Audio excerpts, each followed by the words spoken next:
Meus amados, a graça e a paz são os votos da Igreja Rei de Jesus Cristo. Dando continuidade e explicando o livro de Coríntios, 1 Coríntios, e explanando estas palavras, nós seguimos no contexto bíblico explicando o comportamento da igreja na época de Paulo e o comportamento da igreja na época de hoje. Na verdade, quando nós pegamos a palavra bíblica, nós também trazemos a palavra para a nossa realidade. Então, Paulo fala: eu, irmãos, quando fui ter convosco, anunciando o testemunho de Deus, não fui com sublimidade de palavras, mas fui em sabedoria, em poder, né? Então, quando nós anunciamos o Evangelho, nós não podemos ir pregar o Evangelho com as nossas próprias palavras, mas sim com a palavra bíblica, porque Deus ele vela para cumprir a sua palavra. Deus não vela para cumprir palavras de homens.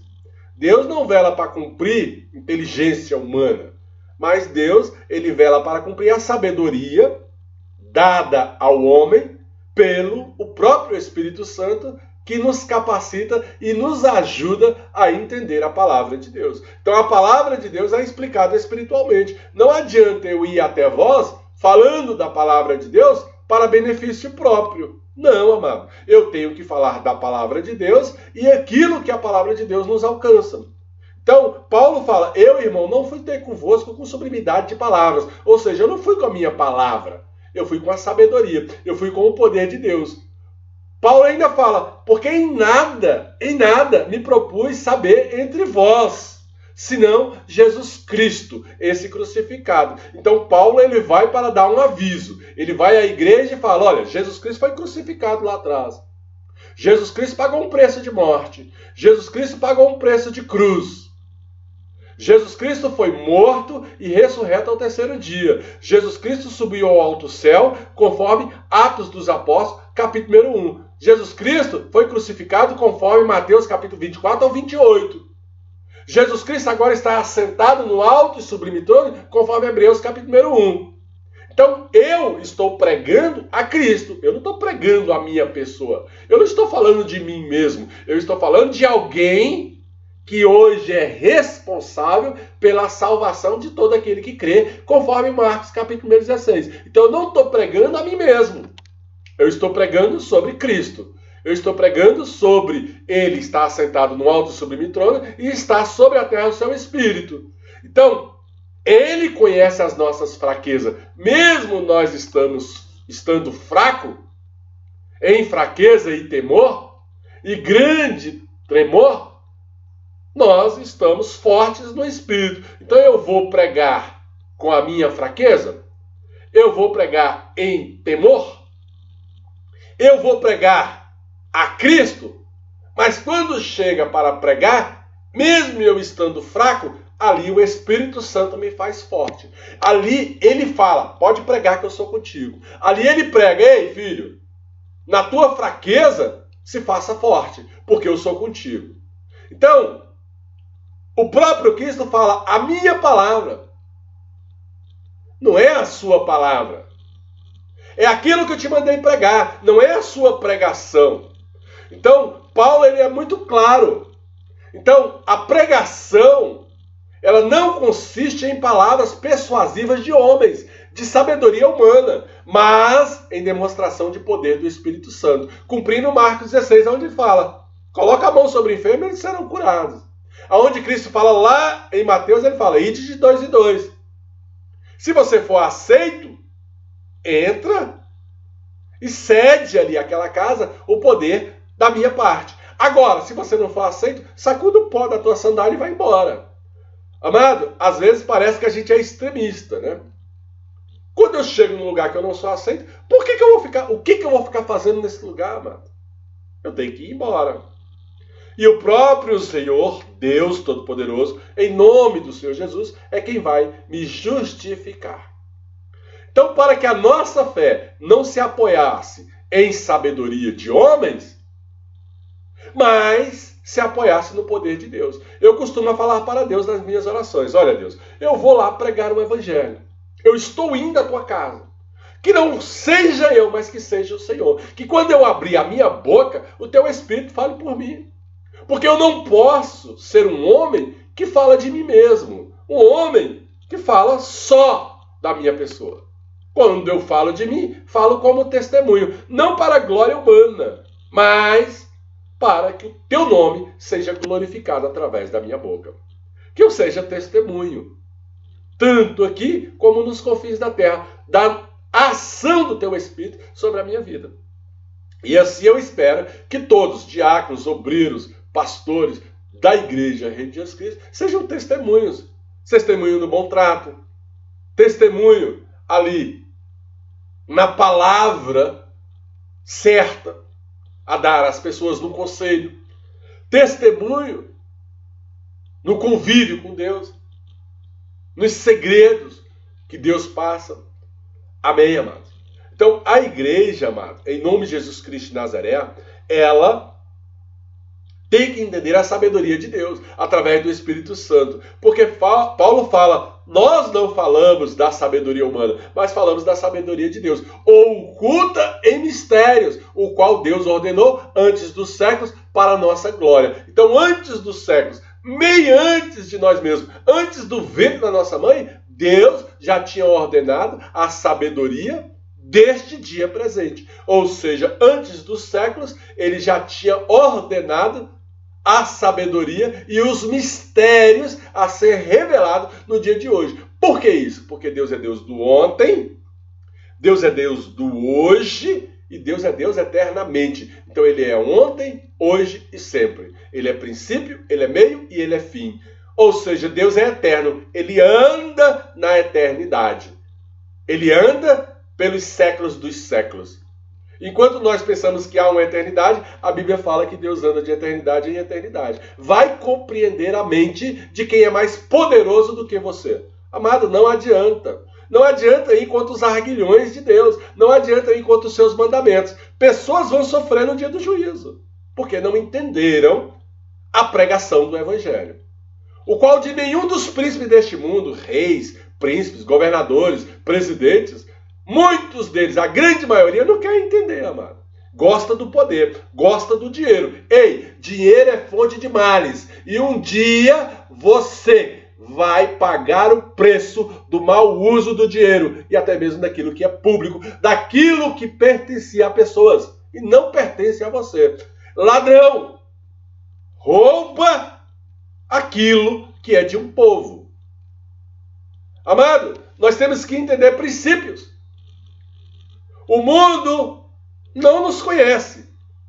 Porque se conhecesse a nós, os pregadores do Evangelho, dariam valor na pregação do Evangelho.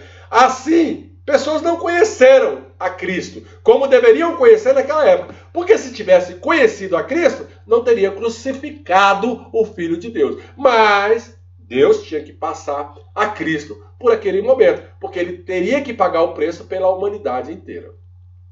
Crucificaram o Senhor da glória. Crucificaram o Todo-Poderoso. Crucificaram o Filho de Deus. Agora ele reina. A Bíblia fala que assim como o raio brilha do Oriente ao Ocidente, será a vinda do nosso Senhor Jesus Cristo de Nazaré. E a Bíblia também fala que sobre a sua coxa está escrito Rei dos Reis, Senhor dos Senhores. Amado, todos vão ter um encontro com Cristo. A Bíblia fala que todo joelho se dobrará, toda língua confessará, Jesus Cristo é o Senhor. Mas como está escrito, as coisas que o olho não viu, que o ouvido não ouviu, que não subiu ao coração do homem, são estas coisas que Deus preparou para aqueles que o amam. Amado, eu amo a Deus. Eu vivo Deus. Eu peço direção a Deus. Senhor, me direciona. Porque eu creio que um dia vai se cumprir isso. Que as coisas que nós nem sabemos que Ele está preparando, Ele vai nos entregar no dia do juízo como prêmio da vitória. É o galardão, né? Mas Deus, amado, nos revela no dia de hoje pelo seu Espírito Santo. A Bíblia fala, abre a tua boca, eu falarei por ti. Porque o Espírito Santo penetra as coisas mais profundas em Deus. Ou seja, Se o Espírito Santo está em mim, ele penetra o meu coração, sonda o meu coração e acha meios e caminhos para me abençoar, para me direcionar, para entregar. Então, parece loucura, mas o Espírito Santo é quem me direciona. E é quem deve direcionar a igreja, e é quem deve direcionar os pastores, e é quem deve direcionar os obreiros, os diáconos, os membros, se é que ouvem o evangelho e praticam. Porque qual do homem, amado, conhece as coisas do homem? Senão o espírito do próprio homem. Você me conhece? Não me conhece, porque eu me conheço. Então por isso que a Bíblia fala subjugai o homem a si mesmo. Então eu conheço a minha pessoa. Eu não conheço a sua pessoa. A sua pessoa eu aconselho. A sua pessoa eu prego. Então, assim também ninguém sabe as coisas de Deus, senão o Espírito do próprio Deus. Então, se o Espírito Santo está em mim, ele sonda o coração de Deus e me revela algumas coisas. Então, a bênção é que o Espírito Santo foi derramado. A bênção é que houve o ato do Pentecostes, ali em Atos capítulo 1, onde o Espírito Santo veio sobre muitas pessoas, naquele ato ali, em nome do Senhor Jesus. Mas nós não recebemos, amado, o Espírito deste mundo. Nós não recebemos o Espírito de Mamon, que é o amor ao dinheiro. Nós não recebemos o Espírito de Jezabel, que é se mover totalmente na carne, sendo que tem um Espírito para direcionar a própria carne. Nós não recebemos o Espírito de Nosferatu, que é um demônio que provoca acidente e morte. Nós não recebemos maldições geradas de pai para filhos, porque em nome do Senhor Jesus, movido pelo Espírito Santo, muitas coisas param em nós, pelo poder do nome de Jesus. O Espírito que provém de Deus está em nós, para que nós venhamos a conhecer, em nome de Jesus, o que nos é dado gratuitamente pelo próprio Deus, através do seu Espírito que habita em nós, os quais também chamamos, ou falamos, Deus, eis-me aqui.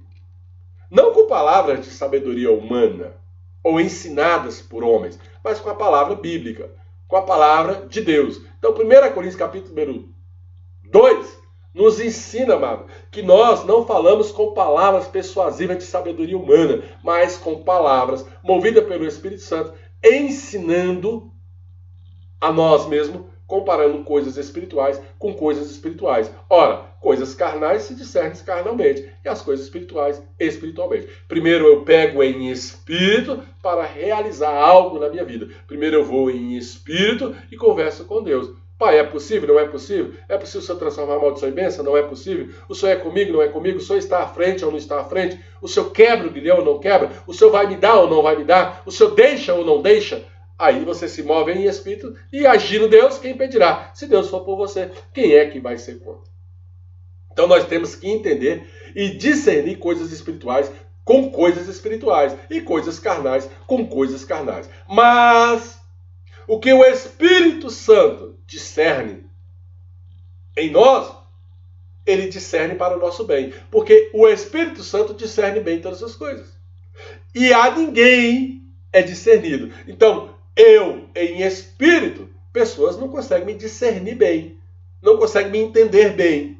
Porque quem me move é o Espírito Santo. E o Espírito Santo fala que as coisas que estão em ocultas são para Deus e as reveladas para o homem. Então, se Deus resolve me revelar, é porque Ele quer falar algo naquela situação. Agora, se Ele resolve não me revelar, aí é com Ele. É Ele quem sabe todas as coisas. Porque quem conheceu a mente do Senhor, amado? Sou eu que conheci a mente de Deus? Nunca. É eu que vou dar conselho para Deus? Nunca. Ou Deus me aconselha, ou Deus me direciona, ou Deus me revela, ou Deus não me revela, aí é com Ele. É Ele quem sabe essas coisas, para que possamos ser instruídos. Nós temos uma mente de Cristo, e com essa mente nós somos chamados de bem-aventurados de Deus. Nós vamos explanar o livro de 1 Coríntios, estamos no capítulo de número 2, vamos discernir bem a palavra de Deus, em nome do Senhor Jesus Cristo de Nazaré, para honra e glória. Deixe os seus comentários, dá um like, compartilhe a palavra de Deus, porque eu planto e você rega, e Cristo é quem vai dar o crescimento na vida de outras pessoas. Você é um canal de bênção para a sua família, um canal de bênção para os seus parentes, um canal de bênção para pessoas do seu grupo de amizade, mas você não pode negligenciar a palavra de Deus, se é que a palavra de Deus está em vós. Aleluia! Graça e paz, meus amados. A graça e a paz.